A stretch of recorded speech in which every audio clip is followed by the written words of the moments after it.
20/7/2024 ஆடி பௌர்ணமி. ஆடி மாதம் அம்மனின் மாதம்.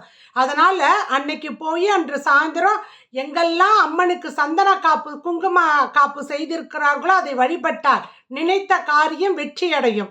அம்மனை வழிபட்டுட்டு வெளியில வந்து பௌர்ணமி நிலவை பார்க்கணும்.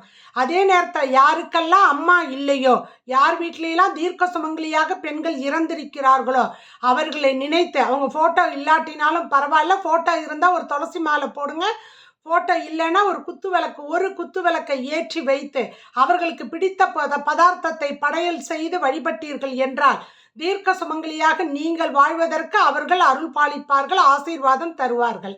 பௌர்ணமி அன்று அசைவம் சாப்பிடக்கூடாது. எந்த ஒரு கெட்ட பழக்கமும் மது மாது இவையெல்லாம் தொடாமல் இருப்பது பாவத்தை சேர்க்காமல் இருக்கும். ஆடி மாதத்தில் சந்திரனுடைய வீட்டில் சூரியன் இருந்து அருள் பாலிக்கிறார்.